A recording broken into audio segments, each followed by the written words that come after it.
আসসালামু আলাইকুম রহমতুল্লাহি বারাকাতুহু। বিসমিল্লাহি ওয়ালহামদুলিল্লাহি ওয়াসসালাতু ওয়াসসালামু আলা রাসূলিল্লাহি মাল্লা নাবিয়্যা বা'দাহ, আম্মা বাদ। শব্দে শব্দে দর্সে কোরআনের আজ ৩০তম পর্ব, পার্ট নম্বর 30। ইতিপূর্বে আমরা সূরাতুল ফাতিহা থেকে শুরু করে সূরা ফাতিহার 7টি পর্বের পরে আমরা সূরাতুন নাস, এরপরে সূরাতুল ফালাক এবং সূরাতুল ইখলাস, এভাবে করতে করতে আমপারার ওই ছোট্ট ছোট্ট সূরাগুলো তেলাওয়াত এবং তরজমার পর্বগুলো আমরা সূরাতুদ দোহা পর্যন্ত 29টি পর্বে শেষ করতে পেরেছি। আজ আমরা এই 30তম পর্বে সূরাতুদ দোহা থেকে সূরা নাসের দিকে আমরা তেলাওয়াত করব, তাজবিদ এবং তারতিলের সাথে, যাতে করে পরবর্তীকালেও সেটি শ্রবণ করে মুখ নাড়িয়ে নাড়িয়ে তেলাওয়াত বিশুদ্ধ করা যায়। আর সেই সাথে সাথে সূরাগুলোর অর্থ এবং প্রতিটি সূরার মধ্যে যতগুলো শব্দ আছে এর মধ্যে যে সমস্ত শব্দগুলো কঠিন, অথবা যেগুলো মাত্র একবার রিপিট হয়েছে, অথবা যেগুলো আমরা প্রয়োজন মনে করব, সেগুলোর কিছু শব্দের অর্থ আমরা এর সাথে উল্লেখ করে যাব। যদি কেউ সত্যিকার অর্থেই মনোযোগী হয় এবং খাতা কলমের ব্যবহার কেউ যদি করে, তাহলে আশা করা যায় যে তিনি কিছু লাভ করতে পারবেন। কারণ জ্ঞানকে ধারণ করতে হলে জ্ঞানকে লিখে নিতে হবে, এটাই সালাফদের কথা। জ্ঞানকে যদি কঠিনভাবে মেমোরাইজিং করতে হয়, তাহলে সেই জ্ঞানকে লিখে নিতে হবে। জি, ইনশাআল্লাহ। সূরাতুদ দোহা। أعوذ بالله من الشيطان الرجيم. بسم الله الرحمن الرحيم. والضحى والليل إذا سجى ما ودعك ربك وما قلى وللآخرة خير لك من الأولى ولسوف يعطيك ربك فترضى ألم يجدك يتيما فآوى ووجدك ضالا فهدى ووجدك عائلا فأغنى فأما اليتيم فلا تقهر وأما السائل فلا تنهر وأما بنعمة ربك فحدث। এই সূরাটি মক্কাতে অবতীর্ণ হয়েছে এবং এই সূরাটির নামকরণ প্রথম শব্দের সাথে, প্রথম যেই শব্দের অর্থ সেই সাথে নামকরণ হয়েছে অদ্দোহা, তার মানে পূর্বাহ্ন সূর্য কিরণ, অর্থাৎ সকালের যেই উজ্জ্বল আলো, সেই আলোর শপথ করেছেন। এরপরে আল্লাহ তাআলা রাতের কসম করেছেন। এরপরে আল্লাহ তাআলা রাসূলুল্লাহ সাল্লাল্লাহু আলাইহি ওয়াসাল্লামকে সান্ত্বনা দিয়েছেন যে আপনার রব আপনার সাথে আছেন, আপনাকে ত্যাগ করেননি। এবং রাসূলুল্লাহ সাল্লাল্লাহু আলাইহি ওয়াসাল্লাম সহ গোটা মুমিনকে একথা উল্লেখ করা হয়েছে যে দুনিয়ার জীবন যেমনই হোক না কেন, অবশ্যই মুমিনের জীবন দুনিয়ার জীবনের চেয়ে পরকালের জীবন অবশ্যই উত্তম হবে। এবং এরপরে রাসূলুল্লাহ সাল্লাল্লাহু আলাইহি ওয়াসাল্লামকে বলা হয়েছে যে আপনার প্রভু আপনাকে এমন কিছু দিবেন যার মাধ্যমে আপনি সন্তুষ্ট হয়ে যাবেন। আল্লাহ তাআলার এই নিয়ামতের কথা এরপরে আল্লাহ তাআলা উল্লেখ করেছেন যে হে রাসূল, আপনাকে ছোট অবস্থাতে আপনাকে এতিম অবস্থায় তিনি পেয়েছেন, তিনি আশ্রয় দিয়েছেন, এবং যে বিষয়গুলো আপনি জানতেন না সে বিষয় আপনাকে অবহিত করা হয়েছে। এটি আল্লাহ তাআলার এক বিশেষ অনুগ্রহ। কারণ নবী এবং রাসূল হওয়ার জন্য আল্লাহ তাআলা যাকে নিযুক্ত করেন সেই নবী এবং রাসূল হতে পারে। এরপরে আল্লাহ তাআলা গোটা মুমিনের জন্য এবং স্পেশালি রাসূলুল্লাহ সাল্লাল্লাহু আলাইহি সাল্লামকে দুটি আদেশ করেছেন। প্রথমত আদেশটি হলো এমন যে যেহেতু আল্লাহ তাআলা আপনাকে নিঃস্ব পেয়েছেন এবং সমৃদ্ধশালী করেছেন, অতএব আপনি যেই কাজটি কখনোই করবেন না সেটি হলো আপনি কখনোই এতিমদের সাথে কঠোরতার কোনো আচরণ করবেন না। এবং কোনো ব্যক্তি যদি আপনার কাছে কোনো কিছু কামনা করে, কোনো কিছু চায়, তাহলে আপনি তাদেরকে ধমক দেবেন না বা ভর্ৎসনা করবেন না। তার মানে কোনো অক্ষমতা থাকলে সেটি তাকে বুঝিয়ে বলা অথবা সুন্দর আচরণের মাধ্যমে কোমলতা বা স্নেহশীলতার আচরণের সাথে তার প্রতি উত্তর দেওয়া। তাহলে এই ছোট্ট এই সূরাটির মধ্যে বেশ সান্ত্বনা যেমন আছে মুমিনদের জন্য, ঠিক সেই সাথে সাথে মুমিনদের কিছু করণীয় আছে এবং কিছু বর্জনীয় আছে। এবার আমরা দেখব আরবি শব্দের মধ্যে অদ্দোহা এবং অদ্দোহা শব্দটি এবং আল্লাইল একটি আরেকটির বিপরীত। তার মানে গভীর রাত্রের কথা এবং সকালের কথা উল্লেখ করা হয়েছে। এরপরে ওয়াদ্দাকা, ওয়াদ্দাকা শব্দের অর্থ যে ত্যাগ করা। আর ওয়ালাল আখিরাতু খায়রুল লাকা মিনাল উলা, এটি মোটামুটি আমাদের বাংলার সাথেও অনেকটা কাছাকাছি অর্থ। খায়ের মানে বুঝি আমরা উত্তম, উলা মানে এর থেকে অপেক্ষা আরো উত্তম। আখেরাত শব্দের অর্থ আখেরাতি আমরা বুঝি। আর পরের আয়াতে ইউতিকা শব্দের অর্থ হলো যে প্রদান করা। ফাতারদ, তার মানে আপনি খুব খুশি হয়ে যাবেন, আল্লাহ আপনাকে এই পরিমাণ নেয়ামত দিবেন অথবা এমন কিছু দিবেন যা আপনি সন্তুষ্ট হয়ে যাবেন। শব্দের মধ্যে অওয়াজাদাকা শব্দের অর্থ হলো পাওয়া। আর এরপরে ইলান শব্দের অর্থ হলো যে যেই কোনো অভাবী যদি দরজায় দাঁড়ায় বা যেই কোনো সায়েল যদি দাঁড়ায়, তো তাকে আহ, ফেরত না দেওয়া। তার মানে ইলান শব্দের অর্থ হলো অভাবী। যদিও আমরা পৃথিবীর সমস্ত মানুষ অভাবী, আমরা সবাই ফকির। আল্লাহ তাআলা কোরআন কারীমের মধ্যে বলেছেন আল্লাহুল গনি ওয়া নাহনুল ফুকারা, আল্লাহ একমাত্র ধনী, অভাব মুক্ত, আর আমরা মানুষ অভাব যুক্ত। এই কারণে আমরা সবাই ফকির। ওয়া নাহনুল ফুকারা। এতিম শব্দের অর্থ এতিম, তাকাহার মানে কঠোর না হওয়া। আর এরপরে তানহার শব্দের অর্থ যে তিরস্কার না করা। আর নিয়ামতের অর্থ নিয়ামত, ফাহাদ্দিস মানে বর্ণনা করা। আল্লাহ তাআলা আমাদেরকে যে নিয়ামত সমূহ দিয়েছেন এগুলো বর্ণনা করা উচিত আমাদের। এরপরে দ্বিতীয় সূরা, সূরা আলাম নাশরাহ, বা এটাকে আশ-শারহ বলা হয়। এর শব্দের অর্থ হলো বক্ষ প্রশস্ত করা। তাহলে এখানে বক্ষ প্রশস্তকরণ এই সূরাটির নামের অর্থ। তেলাওয়াত। বিসমিল্লাহির রহমানির রহিম। আলাম নাশরাহ লাকা সাদরাক ওয়া ওয়াদা'না আনকা উইজরাক আল্লাযী আনকাযা যাহরাক ওয়া রাফা'না লাকা যিকরাক فإن مع العسر يسرا إن مع العسر يسرا فإذا فرغت فانصب وإلى ربك فارغب। এই সূরাটির মধ্যে আল্লাহ তাআলা রাসূলুল্লাহ সাল্লাল্লাহু আলাইহি ওয়াসাল্লামকে বলেছেন আমি আপনার হৃদয়কে প্রশস্ত করেছি। এবং হৃদয়ে প্রশস্ত হওয়ার দোয়া প্রত্যেক ব্যক্তিরই করা উচিত। এখানে হৃদয়ে প্রশস্ত হওয়া মানে সমস্ত ধরনের সংকীর্ণতা থেকে, এমনকি পাপ পঙ্কিলতা থেকেও মুক্ত থাকার কথাও কোনো কোনো মুহাদ্দিসগণ উল্লেখ করেছেন। অতএব আমাদের উচিত পাপ পঙ্কিলতা থেকে দূরে থাকা এবং হৃদয়কে প্রশস্ত করা।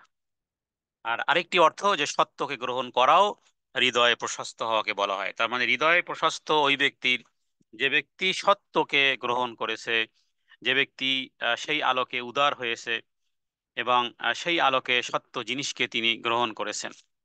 যদিও এখানে কেউ কেউ কোনো কোনো মুফাসসিরিনে কেরাম এখানে রাসূলুল্লাহ সাল্লাল্লাহু আলাইহি সাল্লামের বক্ষ বিদীর্ণ, যেটাকে শাক্কে সাদর বলা হয়, কেউ কেউ উল্লেখ করেছেন। রাসূলুল্লাহ সাল্লাল্লাহু আলাইহি সাল্লামের মোটামুটি তার লাইফে তিনবার এই শাক্কে সাদর হয়েছিল। এক ছিল বালক বয়সে, এরপরে যখন মেরাজ রজনীতে নিয়ে যাওয়া হয় তখন তার শাক্কে সদর হয়েছিল। তো সেখানে যে বিষয়টি ছিল সেটি ছিল যে তার বুকটাকে চিরে অন্তরটাকে বের করে জমজমের পানি দিয়ে ধুয়ে পুনরায় স্থানে রেখে দেওয়া এবং তা ঈমান এবং হিকমত দিয়ে পরিপূর্ণ করে দেওয়া। এই কারণে কেউ কেউ বলেছেন যে জমজম কূপের পানি, জমজম কূপের পানি, কেউ কেউ বলেছেন জমজম কূপের পানি আহ জান্নাতে হাউজে কাউসারের পানি থেকেও উত্তম। যদিও এটা একটা ব্যাখ্যা এই রকমের যে যেহেতু রসুল্লাহ সাল্লাল্লাহু আলাইহি সাল্লামের মিরাজ রজনীতে যাওয়ার আগে তার শাক্কে সাদরটা হাউজে কাউসারে পানি দিয়ে হয়নি, বরং জমজম কূপের পানি দিয়েই হয়েছে। অথবা এটাকে এভাবে বলা যেতে পারে যে যেহেতু দুনিয়ার জীবদ্দশায় দুনিয়ার জীবনের সাথে যেগুলো সম্পর্কিত সেগুলোই ব্যবহার করা হয়েছে, অতএব জমজমের পানি দিয়ে রসুল্লাহ সাল্লাল্লাহু আলাইহি সাল্লামের শাক্কে সদর করা হয়েছে।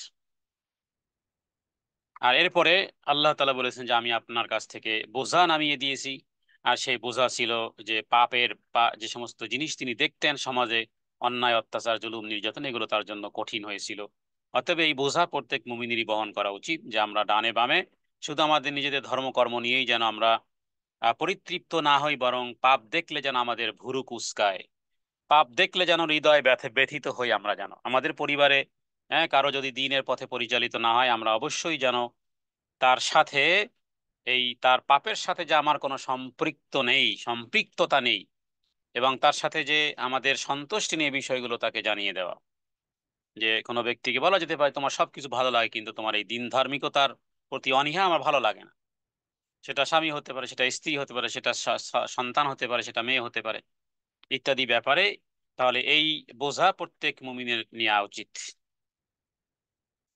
এরপরে আল্লাহ তাআলা এই সূরার মধ্যে আল্লাহ তাআলা বলেছেন যে আমি আপনার স্মরণকে সমুন্নত করেছি। অতএব কোনো ব্যক্তি যদি তার নিজের স্মরণকে জিইয়ে রাখতে চায়, যদি পরকালে দামি হতে চায়, তাহলে একমাত্র দিন ধর্মের প্র্যাকটিস ব্যতীত সে মানুষ কখনোই দামি হতে পারবে না। কারণ আল্লাহ তাআলা কাররামনা বানি আদম করেছেন।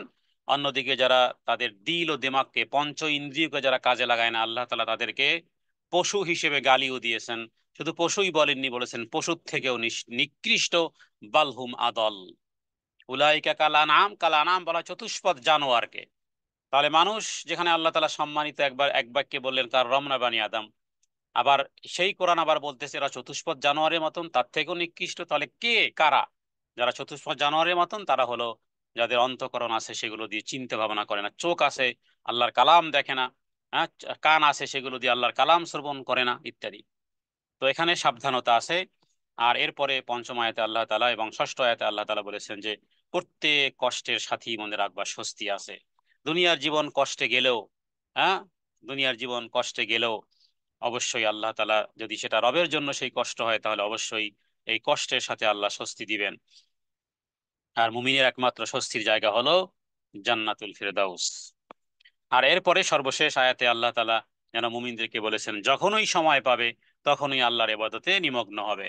তার মানে মুমিনের জীবনে জীবনে কোনো অবসর নেই, মুমিনের জীবনে কোনো অবসর নেই। আল্লাহ তাআলা আমাদেরকে এই সূরার যেই তাহকিক এবং এই সূরার শানে নজুল এবং আল্লাহ তাআলা যা বান্দাদের সাথে যেই কথোপকথনে যা কিছু জানিয়েছেন, আমরা যেন সেগুলোকে ধারণ করতে পারি ইনশাআল্লাহ বিইজনিল্লাহ, মা তাওফীক ইল্লা বিল্লাহ। এর পরের সূরা বিসমিল্লাহির রহমানির রহিম, সূরাতুত তিন। ওয়াত-তিনি ওয়াজ-যাইতুন وطور سينين وهذا البلد الأمين لقد خلقنا الإنسان في أحسن تقويم ثم رددناه أسفل سافلين ইল্লাল্লাযীনা আমানু ওয়া আমিলুস সালিহাতি ফালাহুম আজরুন গায়রু মামনুন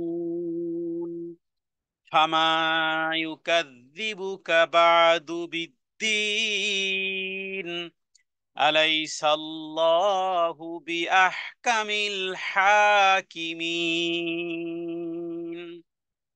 সূরাতুত তিন। এই এটি তিন শব্দ দিয়েই কোরআনুল কারীমে এই সূরাটি শুরু হয়েছে।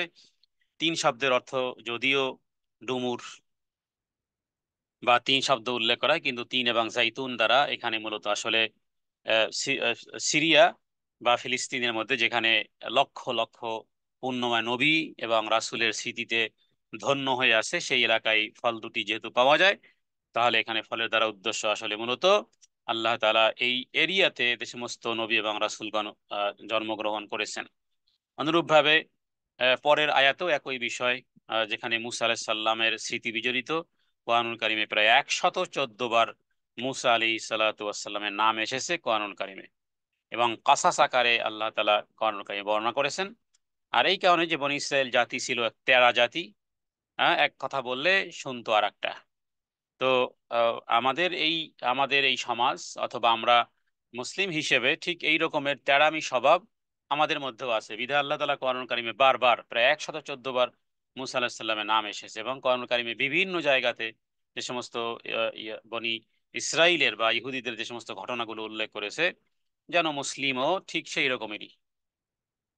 তো এই ক্ষেত্রে শ্রবণ করলো তাদের বড় স্বভাব আল্লাহ তাআলা এভাবে কন্ডেম করেছে। তারা বলতো যে আমরা শ্রবণ করলাম কিন্তু মানলাম না, সামিয়ানা ওয়া আসাইনা। যদি আমাদের চরিত্র এটা হওয়া উচিত, বা সাহাবায়ে কেরামের চরিত্র এমন ছিল যে সামিয়ানা ওয়া আতানা, শ্রবণ করব এবং মান্য করব। আল্লাহ তাআলা যেন আমাদেরকে শ্রবণ করা এবং মান্য করা তৌফিক দান করেন। তো এখানে সমস্ত নবীদের কথা, এরপরে তৃতীয় আয়াতে বালাদে আমিন মানে নিরাপত্তার শহর, যেটাকে মক্কাতুল মুকাররমা বলা হয়, যেখানে ইব্রাহিম আলাইহিস সালাতু ওয়াস সালাম এবং ইসমাঈল আলাইহিস সালাম থেকে শুরু করে মুহাম্মদ রাসূলুল্লাহ সাল্লাল্লাহু আলাইহি ওয়াসাল্লাম যেই এরিয়াতে জন্মগ্রহণ করেছেন, সেটাই হলো বালাদুল আমিন বা নিরাপত্তা নগরী।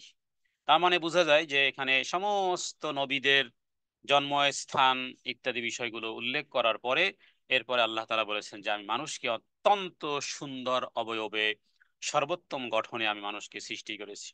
অতএব আমরা যতটুকু সৌন্দর্য পেয়েছি, যে নারী হিসেবে, পুরুষ হিসেবে, হ্যাঁ, তার ফিজিক্যাল সৌন্দর্য যা কিছু পেয়েছি, সন্তুষ্টি বা নিয়ামতের এই শুকরিয়া রবের কাছে বারবার চাওয়া উচিত। আমরা আমাদের আয়নাতে চেহারা যখন আয়না যখন চেহারা দেখি, তখন করা এভাবে বলা উচিত, হে আল্লাহ, আপনি আমার চেহারাকে যেভাবে সুন্দর করেছেন, আমার অবয়বকে যেভাবে করে সুন্দর করেছেন, হ্যাঁ, হাতের জায়গায় পা, হাতের জায়গায় হাত, পায়ের জায়গায় পা, এমন নয় যে হাতের জায়গায় পা এসে গেছে, না, আল্লাহ তাআলা যেভাবে করে সুন্দর অবয়ব দিয়ে সৃষ্টি করেছেন সুন্দরতম গঠনে, অতএব সেজন্য মহান প্রভুর শুকরিয়া আদায় করা দরকার। আর সেই সাথে সাথে আমাদের আমাদের দৈহিক অবয়ব সৌন্দর্য থাকার সাথে সাথে আমাদের আচার ব্যবহার, আমাদের অত্যন্ত সেই বিষয়গুলো, আহ, আহ, কোনো কথা বলা, কোনো কথা শ্রবণ করা, এবং প্রত্যেকটা জিনিসে জ্ঞান ব্যবহার করা, কুশলী হওয়া, প্রজ্ঞাবান হওয়া ইত্যাদিও, এগুলো সৌন্দর্যের শুদ্ধ সৌন্দর্যের অন্তর্ভুক্ত। রবের কাছে সেই বিষয়গুলো চাওয়া উচিত। এরপরে আল্লাহ তাআলা একটি বাস্তবতা উল্লেখ করেছেন যে একটা সময় মানুষ আসে যে তাকে আমি নিচে ফিরিয়ে দেই। 5 নম্বর আয়াতে আল্লাহ বলেছেন আসফালা সাফিলিন, একেবারে নিচে নেমে যায়। সেটা একটা সময় হতে পারে যে অধিক বয়স হওয়ার মাধ্যমেও মানুষ বৃদ্ধ বয়সে একেবারে বাচ্চাদের মতো আচরণ করে, অথবা এটাও যে আমি যাকে এত সুন্দর করে বানালাম, অথচ সে যখন যখন সে যৌবনে পদার্পণ করলো, যখন সে বাহুবলে শক্তি পেল, যখন সে জ্ঞান বিজ্ঞানে পারদর্শী হলো, যখন সে একটা ক্যারিয়ার গড়ে নিল, তখন দেখা গেল শুরু করে দিল দেয়ার ইজ নো গড, নাউজুবিল্লাহ। অথবা আল্লাহদ্রোহী, অথবা দিন ধর্ম থেকে পৃষ্ঠ প্রদর্শন, যদি এরকমের হয়ে থাকে তাহলে মনে রাখবেন এরা পণ্ডিত হতে পারে, তবে এরা মূর্খ পণ্ডিত। সমস্ত জ্ঞান আছে আপনার কাছে, কোরআনের জ্ঞান নাই, আপনি পণ্ডিত হতে পারেন, তা আপনি মূর্খ পণ্ডিত। এবং হাদিস হাদিস অনুযায়ী আপনার দেহটা যেন একটা উজাড় ঘর, এবং হীনগ্রস্তদের হীনতম পরিণত হবে এরা, হীনগ্রস্তদের মতন, অত্যন্ত অপদস্থ এবং অপমানকর জীবন তার জন্য অপেক্ষারত। বার্ধক্যের মাধ্যমে হেনস্থ হবে। হ্যাঁ, এরপরে স্বভাব, স্বভাব যদি শিক্ষিত না হয় তার স্বভাব বিকৃত হবে। এরপরে জাহান নামে গিয়ে আরো হেনস্থ হতেই থাকবে, হতেই থাকবে। তবে আল্লাহ তাআলা তাদেরকে আলাদা করেছেন। 6 নম্বর আয়াতে আল্লাহ বলেছেন, তারা নয় যারা ইমান ইমান এনেছে, সৎকর্ম করেছে এবং আমলে সালেহ করেছে, তাদের প্রতিফল এবং তাদের প্রতিফল এবং প্রতিদান মামনুন, মানে আসতেই থাকবে, বৃদ্ধি হতেই থাকবে, হতেই থাকবে, নিরবিচ্ছিন্নভাবে তারা আল্লাহ তাআলার কাছ থেকে প্রতিদান পেতেই থাকবে। এরপরে আল্লাহ তাআলা বলেছেন যে যারা পরকালকে যারা অস্বীকার করে, পরকালকে যারা অস্বীকার করে, হ্যাঁ, পরকালকে যারা অস্বীকার করে তাদেরকে, তাদের জন্য আল্লাহ তাআলা আরেকটি কথা উল্লেখ করেছেন 8ম আয়াতে, যে আল্লাহ তাআলা, দেখো আল্লাহ তাআলা কিন্তু মহা বিচারক, শ্রেষ্ঠ বিচারক। আল্লাহ তাআলা শ্রেষ্ঠ বিচারক, তিনি আবার পুনরায় তিনি বিচার করবেন, আবার পুনরায় তিনি জাজমেন্ট, তিনি আবারও পুনরায় সমস্ত কেসগুলো আবার রিটার্ন হবে তার কাছে, এবং তিনি আবারও সেখানে বিচার ফয়সালা করবেন। অতএব দুনিয়ার জীবনে কেউ যদি হেরেও যায়, তার জন্য সুখময় হলো যে তার বিচারটা আবারও আল্লাহর দরবারে সঠিক বিচারটা পেয়ে যাবে। আর যে ব্যক্তি দুনিয়া অন্যায় বিচার করেও সে কোনো স্বার্থ লাভ করেছে, তার হ্যাপি হওয়ার কিছুই নেই, কারণ তার জন্য ভয়াবহ বিষয় কিয়ামতের দিন উল্লেখ আছে। অতএব এই দিন দিন নয়, আরো দিন আছে, সেই দিনের অপেক্ষায় তার থাকা উচিত। তাহলে প্রতিটি ছোট্ট ছোট্ট সূরার মধ্যে সুবহানাল্লাহ, রাসূলুল্লাহ সাল্লাল্লাহু আলাইহি সাল্লামের উপর এই সমস্ত ছোট্ট ছোট্ট সূরাগুলো নাজিল হয়েছে, এবং এর মধ্যে আল্লাহ তাআলা তার এই বান্দাদেরকে দিক নির্দেশনা দিয়েছেন যে কি গ্রহণ করবে, কি করণীয় আর কি বর্জনীয়। আল্লাহ তাআলা যেন আমাদেরকে প্রত্যেকটি সূরার অন্তর্নিহিত যেই শিক্ষা আর যেই দীক্ষা, যা করণীয় আর বর্জনীয়, সেগুলো যেন আমরা হৃদয় থেকে অনুধাবন করে আমরা যেন সেগুলো আমাদের জীবনের সাথে ফিট করতে পারি। রবের কাছে এই তৌফিক কামনা করি। এরপরে 96 নম্বর সূরা, সূরাতুল আলাক। বিসমিল্লাহির রহমানির রহিম। ইকরা বিসমি রাব্বিকাল্লাযী খালাক, খালাকাল ইনসানা মিন আলাক। اقرأ وربك الأكرم الذي علم بالقلم علم الإنسان ما لم يعلم كلا إن الإنسان ليطغى أن رآه استغنى إن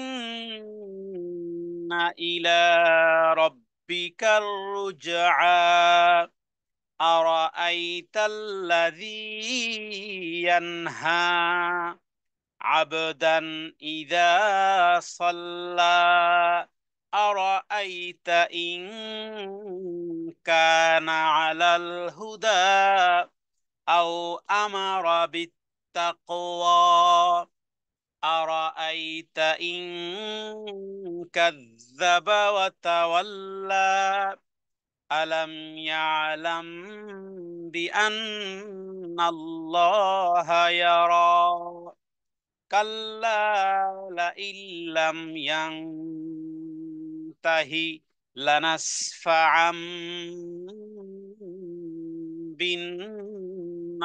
بالناصية ناصية كاذبة خاطئة فليدع ناديه سندع الزبانية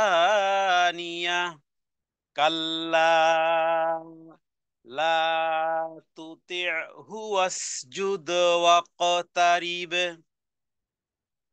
এটি সূরাতুল আলাক। আর আলাক শব্দের অর্থ হলো, আলাক শব্দের অর্থ হলো রক্তপিণ্ড। এখানে প্রথম 5টি আয়াত যেটাকে প্রথম ওহী হিসেবে উল্লেখ করা হয়েছে, তাহলে প্রথম ওহী মানুষের প্রতি ছিল, এবং কিয়ামত পর্যন্ত এটা প্রথম ওহী থাকবে এবং প্রথম নির্দেশ থাকবে। এটাকে বলা হয় আমরের সিগা। ইকরা তার মানে তুমি পড়ো।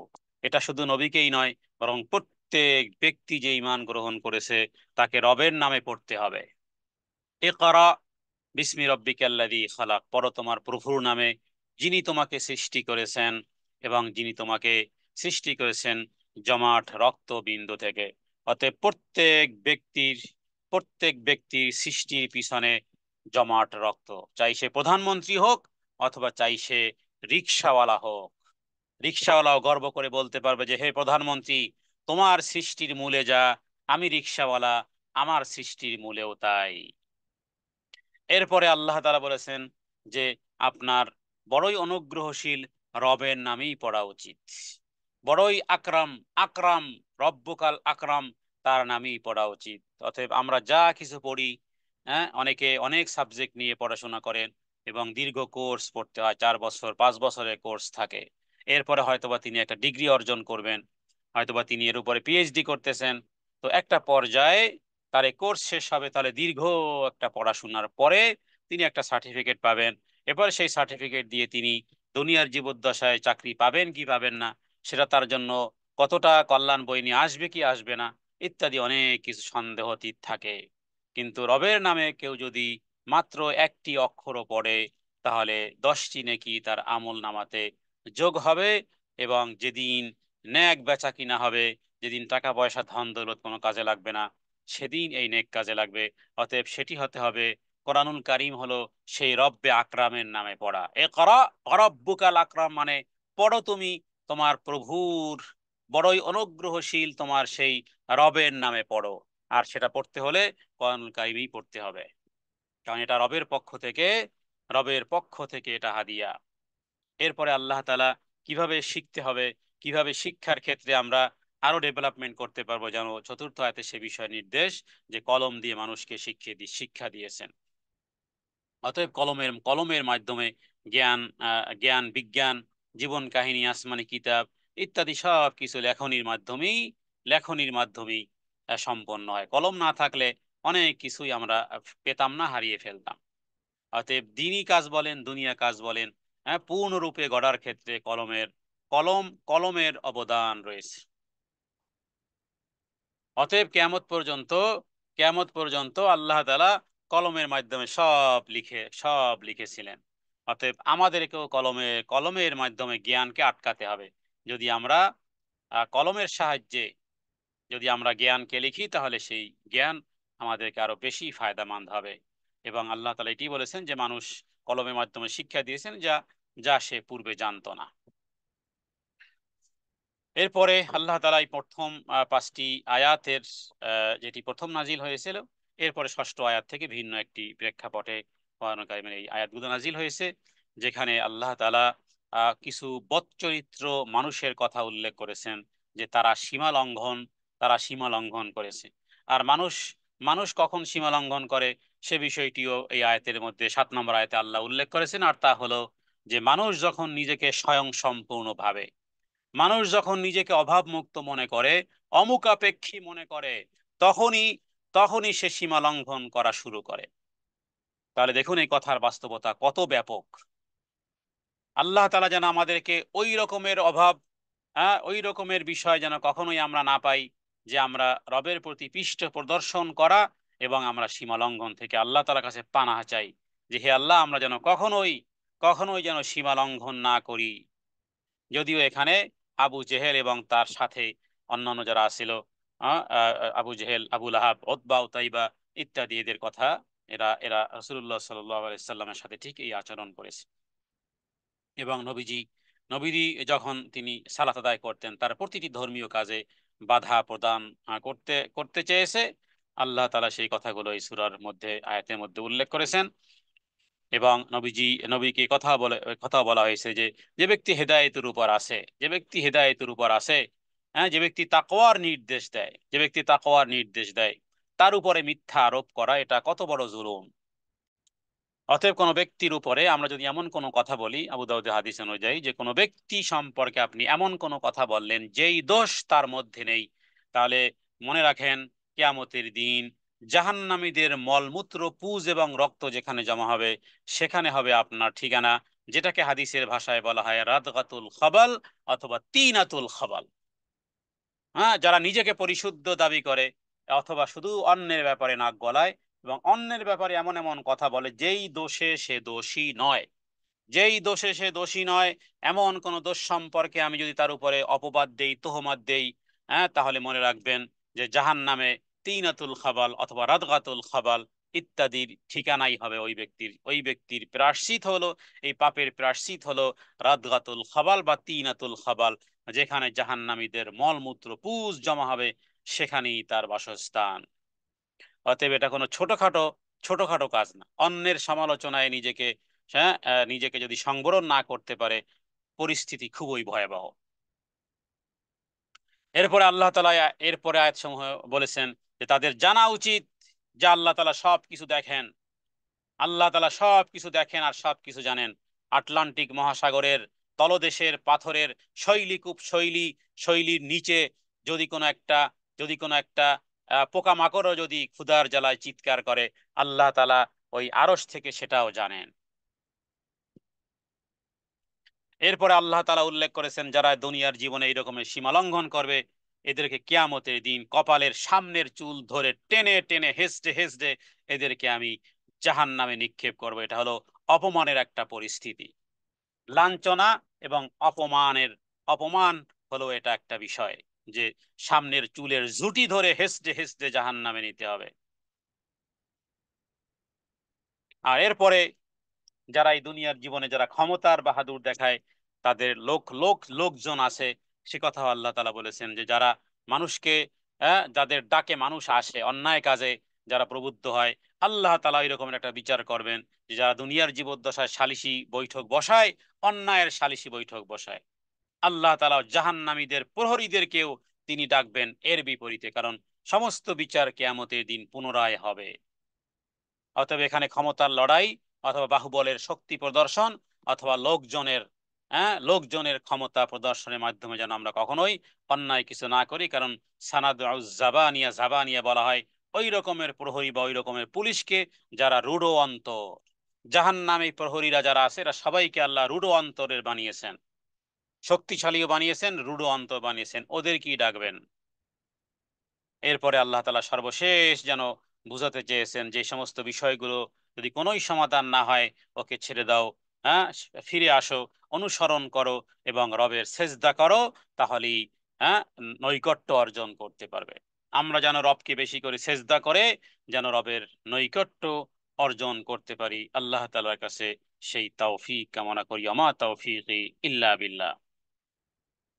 এরপরে 97 নম্বর সূরা, সূরাতুল কদর, মানে মহিমান্বিত সূরা। বিসমিল্লাহির রহমানির রহিম। ইন্না আনজালনাহু ফি লাইলাতিল কদর ওয়া মা আদরাকা মা লাইলাতুল কদর। লাইলাতুল কদরি খায়রুম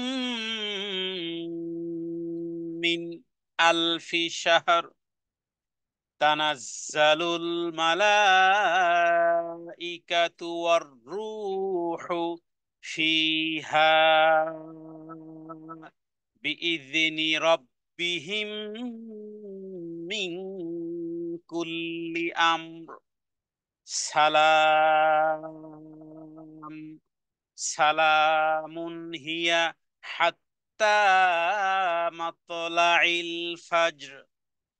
আল্লাহ তাআলা একটা রাতকে কেন্দ্র করে একটা সূরাই নাজিল করেছেন, তাহলে চিন্তা করুন সেই পাওয়ারফুল নাইটটা কি নাইট, যেই নাইটের এত পাওয়ারফুল যে একটা নাইট কেন্দ্রিক একটা সূরাই নাজিল হয়েছে। আবার সূরাটার মধ্যেও আল্লাহ তাআলা বারবার বারবার একই কথা বারবার রিপিট করেছেন। রসুল্লাহ সাল্লাহ সাল্লামেরও একটা অভ্যাস ছিল। আল্লাহ তাআলারও একটা বিষয় আমরা জানতে পারি কোরআন থেকে, যে আমার রব যেই কথা আমাকে খুব বেশি মনোযোগ সহকারে শোনাতে চান, আমার রব যেই কথা আমাকে খুব পোলাইটলি, যেন এটা যেন মিস না হয়, এটা যেন মিস না হয়, এটা যেন মিস না হয়, তার মানে কি অবশ্যই গভীর মনোযোগ সহকারে শুনতে হবে। এরকমের সূরাগুলো দেখা যাবে যে আল্লাহ তাআলা সেই শব্দগুলোকে 3বার রিপিট করেছেন। বহু সূরার শুরুতে আমরা দেখবো যেমন আল কারিয়া মাল কারিয়া মা আদরাকা মাল কারিয়া 3বার, হ্যাঁ, ফি লাইলাতুল কদর মা আদরাকা মা লাইলাতুল কদর, লাইলাতুল কদর, এই যে 3বার বারবার রিপিট, মানে, হ্যাঁ, যেন মিস না হয়। এবং গুরুত্ব আরোপের ক্ষেত্রে আল্লাহ তাআলা তিনবার উল্লেখ করেছেন। নবীজিও কোনো কথা যদি খুব হৃদয়ঙ্গম করাতে চাইতেন, রিয়ালাইজ করে বলতে চাইতেন, হ্যাঁ, তাহলে নবীজি সেই কথাকে তিনবার বলতেন। এবং হাতের শাহাদাতের আঙ্গুলের ইশারা পর্যন্ত নবীজি করতেন। যে অভ্যাসটি সর্বপ্রথম শুরু করেছিলেন, যে অভ্যাসটি শুরু করেছিলেন, হ্যাঁ, কুতুবে সাবেকা থেকে জানা যায় যে হজরতে শীশ আলাইহিস সালাতু ওয়াস সালাম কথা বলতে গিয়ে শাহাদাত আঙ্গুলি উঁচু করতেন। রাসূলুল্লাহ সাল্লাল্লাহু আলাইহি সাল্লামের এই অভ্যাস ছিল, কোন গুরুত্বপূর্ণ কথা আরোপ করতে গিয়ে শাহাদাত আঙ্গুলি তিনি উঁচু করতেন। তাহলে আল্লাহ তাআলা তিনবার বলেছেন লাইলাতুল কদর সম্পর্কে, হে নবী তুমি কি জানো? তার মানে হে জগৎবাসী জানো কি কদরের মহত্ব আর সম্মান? আবারও বলি, জানো কি কদর কি? কদরের রাত কি সেটা কি বলবো, বা সেটা কি জানো? আর আসলে সত্যিকার অর্থে পৃথিবীর কোনো মানুষ এটার বাস্তব গুরুত্ব এবং এর মর্যাদা, এর রহস্য, এর সুগভীর রহস্য পৃথিবীর কোনো মানুষ সত্যিকার অর্থে জানাও সম্ভবপর নয়। এটাও একটা অর্থ, যখন কোনো জিনিস বলা হয়, যেমন নবীজি যখন কোনো জিনিস বলতেন, জানো কি, তখন সাহাবায়ে কেরাম বলতেন আল্লাহু ওয়া রাসূলুহু আলাম, আল্লাহ এবং আল্লাহর রাসূলই ভালো জানেন। তখন নবীজি সেটার এক্সপ্লেইন করতেন। তো কোরআন কারিমে যখন কোনো জিনিস জিজ্ঞেস করা হয়, তখন আসলে সেটি একমাত্র আল্লাহ তাআলাই জানেন যে আসলের সুগভীর রহস্য। তারপরও সেই রজনীতে কত কল্যাণ আর বরকত আল্লাহ তাআলা উল্লেখ করেছেন যে সেটি এমন যে হাজার মাসের চেয়েও উত্তম, হাজার মাসের চেয়ে উত্তম।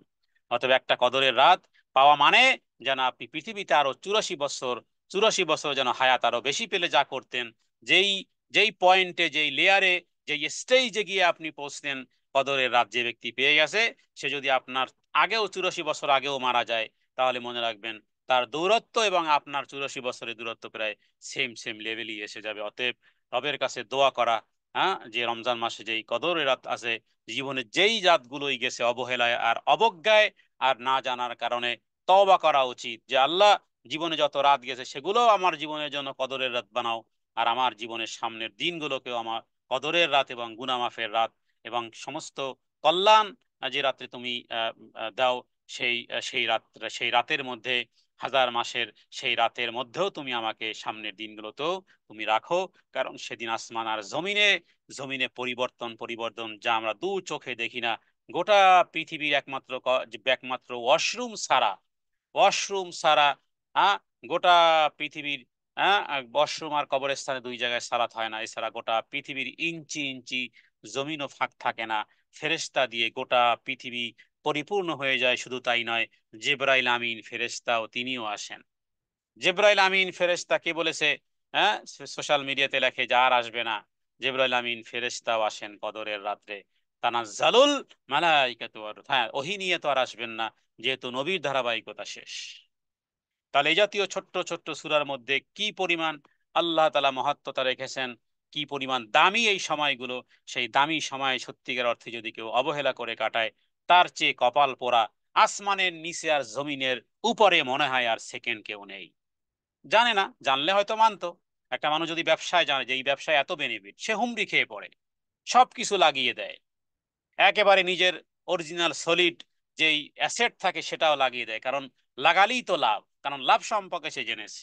আমরা দিনের ফজিলাত, রাতের ফজিলাত, সময়ের ফজিলাত ইত্যাদি যে গুরুত্ব আরোপ করেছেন আল্লাহ, তার অ্যাটেনশন চেয়েছেন, সে সম্পর্কে আমরা উদাসীন।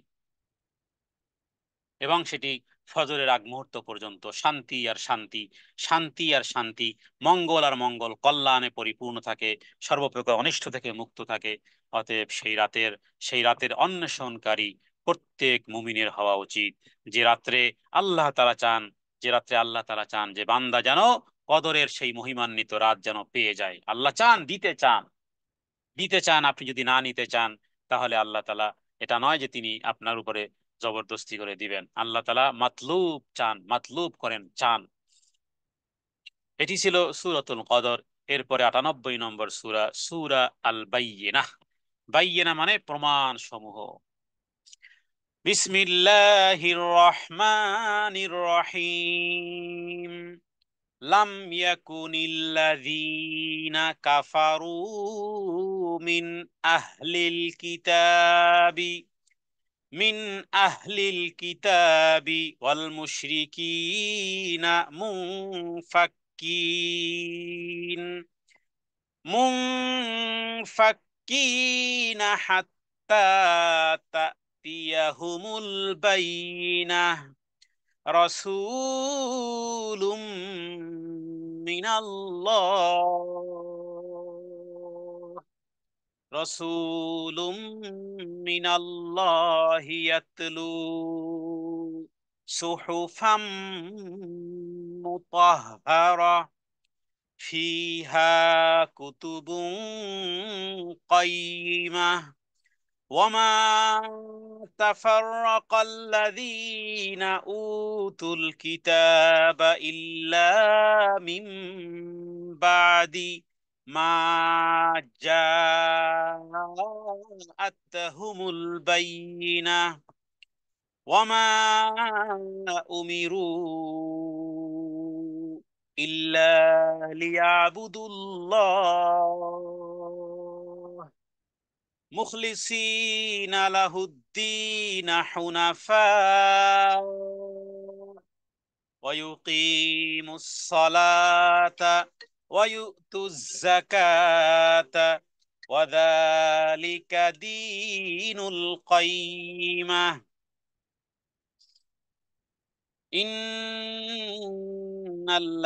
ইন্নাল্লাযীনা ইন্নাল্লাযীনা কাফারু মিন আহলিল কিতাবি ওয়াল মুশরিকিনা ফি নারি জাহান্নামা খালিদিনা ফিহা উলাইকা হুম শাররুল বারিয়াহ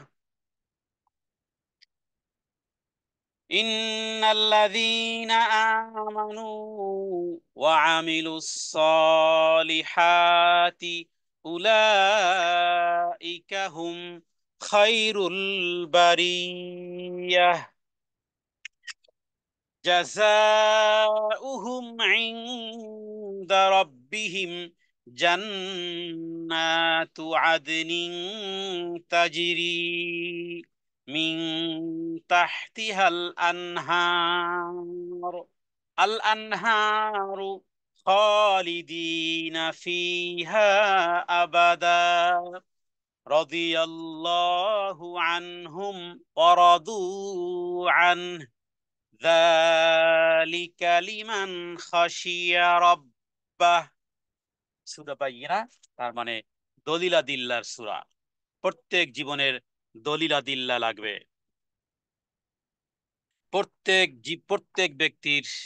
প্রত্যেক ব্যক্তির প্রমাণ লাগবে।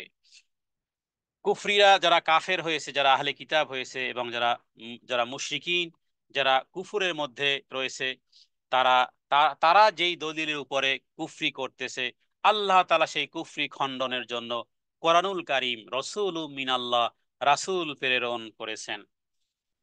প্রেরণ করেছেন। এবং যেই রাসূল দলিলাদিল্লা দলিলাদিল্লা সহ এসেছে, কিন্তু সেই দলিল আসার পরে সেই দলিলকে যারা অস্বীকার করেছে, আল্লাহ তাআলা তাদের কথা উল্লেখ করেছেন। আমাদের সামনেও আমাদের জীবন পরিচালিত হতে হবে দালিলিক। দলিল ব্যতীত জীবন পরিচালনা করলে তাহলে ওই দলিল আদিল্লা, জমির ক্ষেত্রে যেমন দলিল ছাড়া যেমন জমির ক্ষেত্রে দলিলবিহীন যেমন জমি ক্রয় করলে সেটি সম্ভাবনা আছে সব সব চলে যাবে বিফলে, ঠিক অনুরূপভাবে আখেরাতের জন্য দলিল প্রয়োজন। আল্লাহ তাআলা এই সূরার মধ্যে কোরআনুল কারীমের এই সূরাটির মধ্যে আরেকটি গুরুত্বপূর্ণ একটি বিষয় উল্লেখ করেছেন, যে রাসূল, আল্লাহর পক্ষ থেকে যে রাসূল এসেছেন এবং পবিত্র কিতাব সমূহ নিয়ে যিনি এসেছেন, এবং রাসূলের উদ্দেশ্য হলো যে সঠিক বিধানাবলী তিনি প্রদান করবেন। ফিহা কুতুবুন কাইয়্যিমা, কাইয়্যিমা মানে সঠিক, কুতুব মানে বিধান বলি, সঠিক বিধান বলি।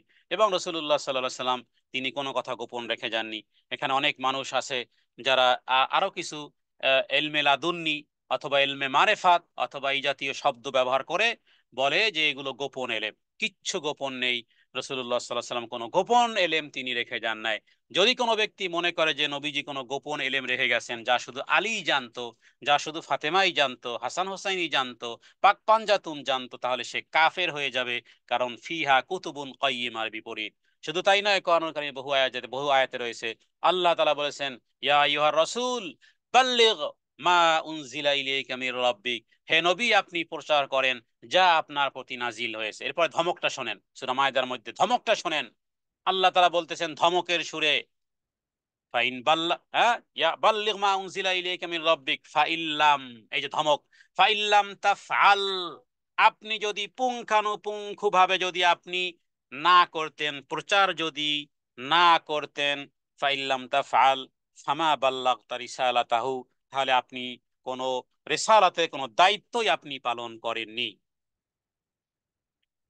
তাহলে আপনি কোনো দায়িত্বই পালন করেন। দেখুন কি পরিমাণ ধমক, যে আপনি যদি পরিপূর্ণভাবে না প্রচার করতেন তাহলে আপনি যেন আমার কোনো রেসালাতের দায়িত্বই পালন করেননি। বিধায় আপনারা দেখবেন রাসূলুল্লাহ সাল্লাল্লাহু আলাইহি ওয়াসাল্লাম বিদায় হজের ভাষণে সর্বশেষ উম্মতের সামনে যে ভাষণ দিয়েছেন, তখন নবীজি জিজ্ঞেস করেছেন যে আমি কি তোমাদের কাছে আমি দ্বীনের দায়িত্ব পৌঁছিয়ে দিয়েছি? হ্যাঁ, আমি কি রেসালাতের দায়িত্ব আমি কি তোমাদের সামনে বালাগাত করতে পেরেছি? তখন সাহাবায়ে কেরাম বলেছেন জি জি, আপনি নাম, আপনি দায়িত্ব পালন করেছেন। এরপর নবীজি আকাশের দিকে অঙ্গুলি উঠিয়েছেন, বলেছেন আল্লাহুম্মা শাহাদ, আল্লাহুম্মা শাহাদ, আল্লাহুম্মা শাহাদ, তিনবার বলেছেন। কেন তিনবার আমরা পূর্বে আলোচনা করেছি। নবীজি তিনবার এই কথা বলেছেন, হে আল্লাহ আপনি সাক্ষী থাকেন, হে আল্লাহ আপনি সাক্ষী থাকেন, হে আল্লাহ আপনি সাক্ষী থাকেন। এরপরেই আয়াত নাজিল হয়েছে রাসূলুল্লাহ সাল্লাল্লাহু আলাইহি সাল্লামের উপরে, আল ইয়াউমা আকমালতু লাকুম দীনাকুম ওয়া আতমামতু আলাইকুম নি'মাতি ওয়া রাদিতু লাকুমুল ইসলাম দীনা। তাহলে সর্বশেষ এই আয়াতে আল্লাহ তাআলা যেন তিনি পরিপূর্ণতার স্টাম্পিং মেরে দিয়েছেন। অতএব কোনো ব্যক্তি যদি এমন কোনো কথা বলে যে অমুকে জানতো অমুকে জানতো, হ্যাঁ, গোপন এলমি মারেফাত নামে কোনো মারেফাত নাই। এলমি মারেফাতের নবী হলো শয়তান, আজাজি। যদি কেউ বলে যে আমি মারেফাতের জ্ঞান আছে, মারেফাত মানে গোপনীয়, তাহলে বলতে হবে যে তার তার নবী হলো শয়তান, কারণ শয়তানের উপরে ওহী নাজিল হয়। অতএব খবরদার এমন কোনো কথা বলা যাবে না যে আপনি রাসূলুল্লাহ সাল্লাল্লাহু আলাইহি ওয়াসাল্লামের রিসালাতকে অস্বীকার করা নামান্তর। যারা বলবে যে আরো কিছু জ্ঞান ছিল যা শুধু আলীই জানতেন, অমুকই জানতেন, না, নবীজি সব কিছু প্রচার করে গেছেন। এই সূরার মধ্যে আরেকটি কঠোরতা আছে, সেটি হলো যারা যারা যারা সালাতকে এবং জাকাতকে সালাতকে এবং জাকাতকে যারা আলাদা করে তারা মূলত দ্বীনের খুঁটিকে নষ্ট করে। এবং আরেকটি বিষয় আল্লাহ তাআলা একনিষ্ঠভাবে নির্দেশ করেছেন যে যদি এবাদত যদি এবাদত হিসেবে পরিগণিত করতে হয় তাহলে মুখলিসিন লাহুদ্দিন হুনাফা, এখানে ইল্লা শব্দ ইস্তেসনা শব্দ আছে, যে একনিষ্ঠভাবে আল্লাহ তাআলার সন্তুষ্টির জন্য ইবাদত করতে হবে। এবং সেই সাথে সাথে মনে রাখতে হবে আমাদের সমস্ত নেকামল কবুল হয় দুইটা ক্যাটাগরিতে। কয় ক্যাটাগরিতে? দুইটি ক্যাটাগরিতে আমাদের আমল আল্লাহ তাআলার কাছে হয়, হয় অ্যাকসেপ্ট হবে, না হয় রিজেক্টেড হবে। দুই ক্যাটাগরি অ্যাট এ টাইম থাকতে হবে, একটা মিস তাহলে হবে না। সেই দুইটি কি? দুইটি হলো, এক, আল্লাহ তাআলার সন্তুষ্টি থাকতে হবে বরাবর। অমা উমিরু, আল্লাহ এটা নির্দেশ করেছেন। কোথায় আয়াত? সূরা বাইয়িনার 5 নম্বর আয়াত হলো দলিল। আমি যে দুই ক্যাটাগরি কথা বললাম যে দুটি শর্ত ছাড়া কোনো আমল কবুল হবে না। নম্বর ওয়ান শর্ত হলো এই 5 নম্বর আয়াত আল্লাহ বলেছেন যে আল্লাহ তাআলা নির্দেশ করেছেন, নবীরা তারা আদিষ্ট হয়েছে যে শুধুমাত্র কেবলমাত্র একমাত্র ওয়ানলি ওয়ান মুখলিসিন আলাহুদ্দিন লিয়াবুদুল্লাহ, একনিষ্ঠভাবে শুধুমাত্র আল্লাহর সন্তুষ্টির জন্য ইবাদত করতে হবে, অন্য কোনো উদ্দেশ্য থাকলে হবে না।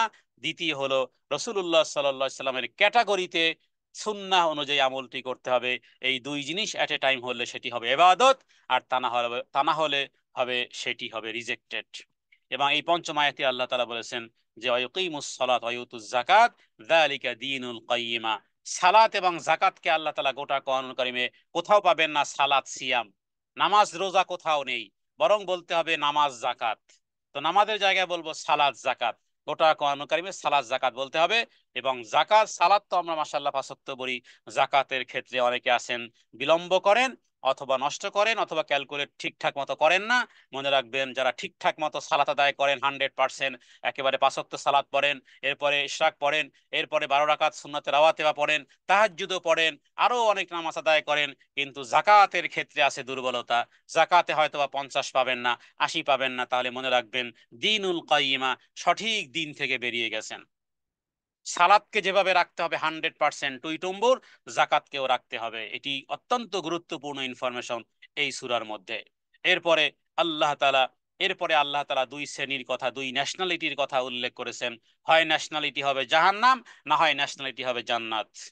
এরপরে ষষ্ঠ আয়াতে আল্লাহ তাআলা বলেছেন, যারা হবে মুশরিকিন, যারা আমার আয়াত সমূহকে অস্বীকার করবে, এরা খালিদিনা ফিহা। কোথায়? জাহান্নামে খালিদিনা ফিহা, মানে খালিদিনা মানে চিরস্থায়ী হবে।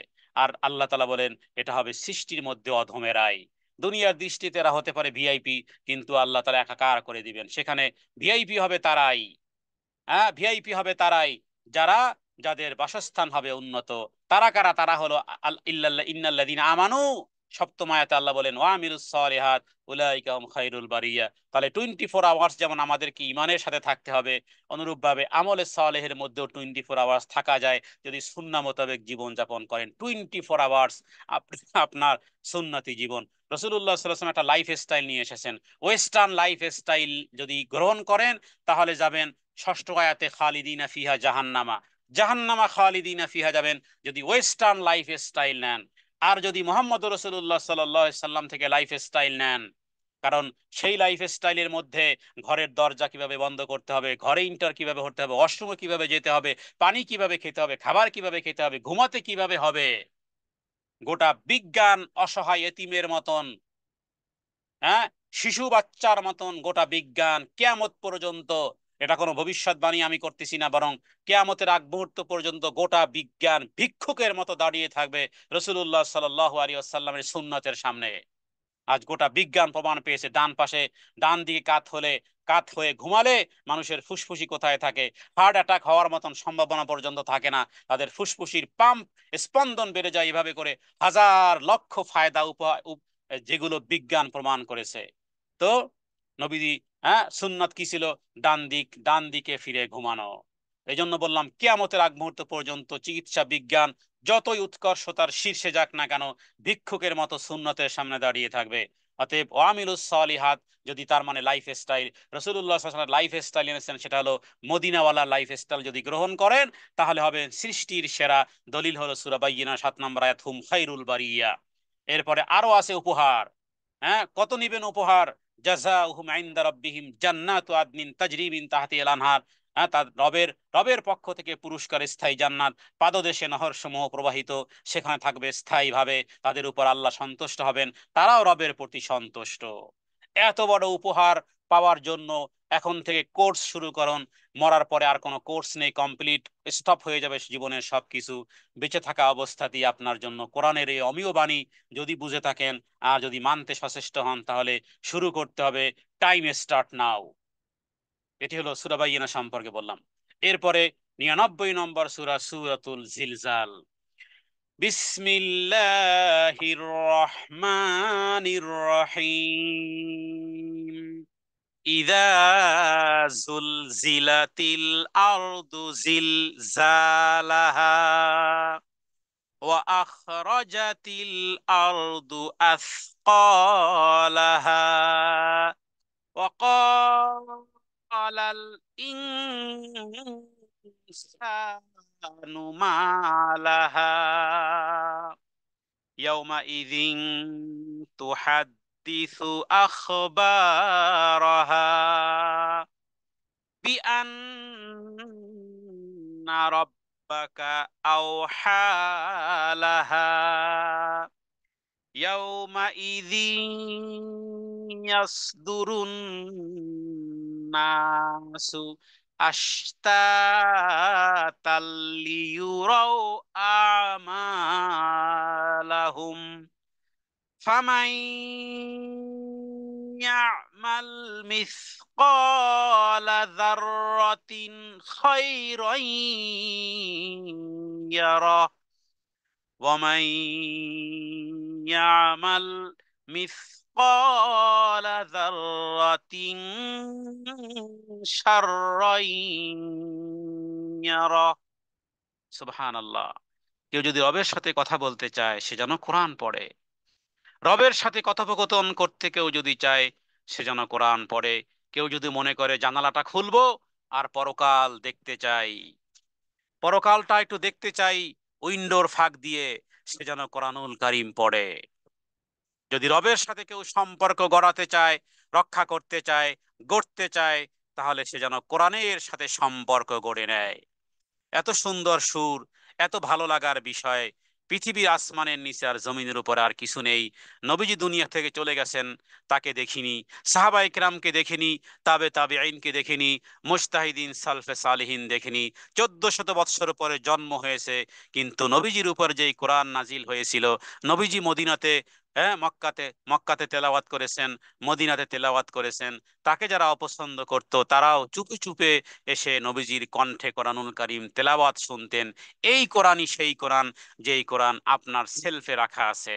দুঃখের বিষয় হলো গেলাপ দিয়ে রেখেছেন কিন্তু পড়তে পারেন না, পড়তে পারলেও অর্থ আমরা জানি না। এই সূরাটির নাম জিলজাল, অর্থ হলো ভূমিকম্প। এখানে আল্লাহ তাআলা কিছু অ্যাটেনশন চেয়েছেন এবং কিছু ঘটবে, কিছু ঘটবে অবশ্যই। সেই ঘটার কথাই আল্লাহ তাআলা এই সূরার মধ্যে উল্লেখ করেছেন এবং অবশ্যম্ভাবী ঘটবেই। আল্লাহ বলেছেন পৃথিবী একদিন প্রকম্পিত হবে।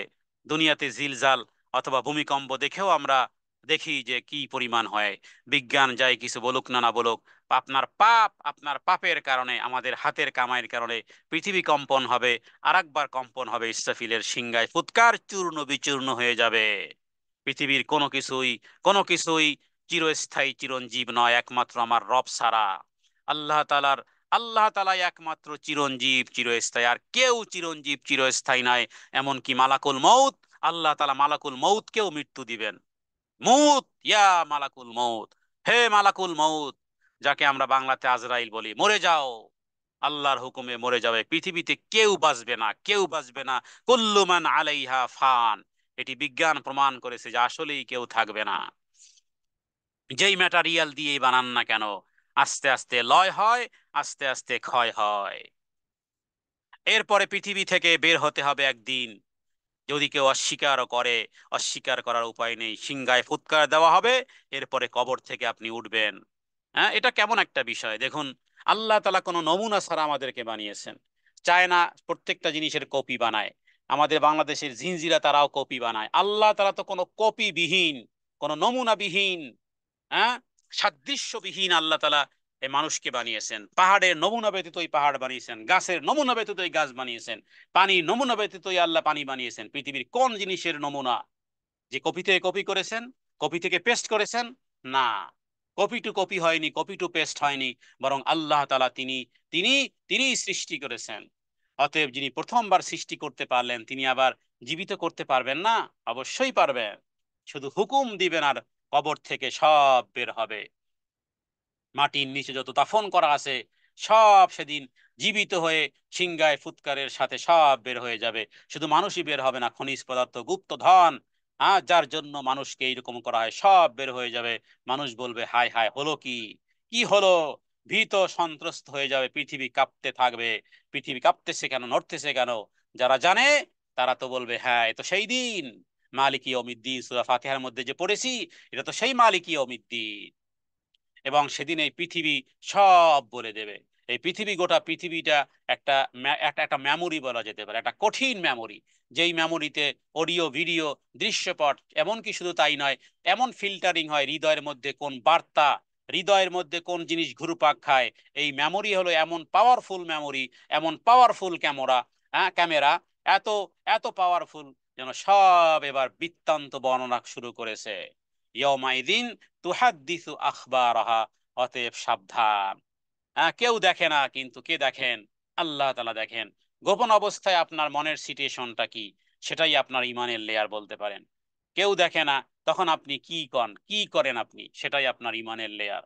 অতএব গোপনে আল্লাহ তাআলাকে ভয় করা, এবং আমাদের এমন কিছু গোপন আমল থাকা উচিত যা কেউ জানে না, জানেন শুধু আমার রব, আর কেউ জানে না। না স্বামী জানে, স্বামীর আমল না স্ত্রী জানে, না স্ত্রীর সেই কাজটি স্বামী জানে, এমন গোপন আমল করে রেখেছে। রবের সন্তুষ্টি রব তো তিনি জানেন। এরপরে আল্লাহ তাআলা সেদিন, সেদিন মানুষের কীর্তকর্মকে দেখাবেন। 6 নম্বর আয়াতে আল্লাহ বলেছেন যে সেদিন লিউরাও আমালাহুম, তোমার আমল তুমিই দেখবে, তোমার আমল তুমিই দেখবে, তোমার আমল তুমিই দেখবে। এবং মানুষ বলবে, হায় হায়, এটা কেমন আমল নামা! জীবনের ক্ষুদ্র থেকে ক্ষুদ্র, বৃহত্তম থেকে বৃহত্তম, কোনোটাই তো বাদ যায় নাই। সব কীর্তকর্ম সেখানে দেখানো হবে। এবং সেখানে তাদের কীর্তকর্ম দেখানোর পরে তারপরে তারা, এবং এটাও দেখবে যে 7 নম্বর আয়াতে, যে অনুপরিমাণ অনুপরিমাণ ভালো কর্ম করলেও সেটা আমরা দেখতে পারবো, অনুপরিমাণ খারাপ কর্ম করলেও সেদিন কিয়ামতের দিন কিন্তু আল্লাহ তাআলার দরবারে সেগুলো থাকবে। এবং সেগুলো কেউ কেউ কেউ কেউ পড়তে হবে, আল্লাহ তাআলা পড়তে বাধ্য করবেন।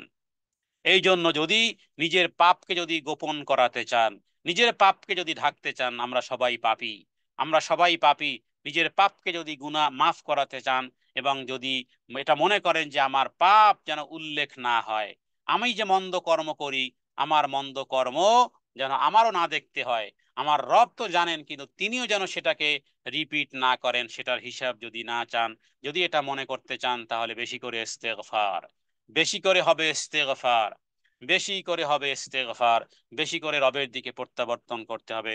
যত বেশি ইস্তেগফার হবে, কিয়ামতের দিন তত হ্যাপি হবেন। অর্থাৎ আমল নামা পেয়ে যদি হ্যাপি হতে চান, তাহলে বেশি করে ইস্তেগফার করেন।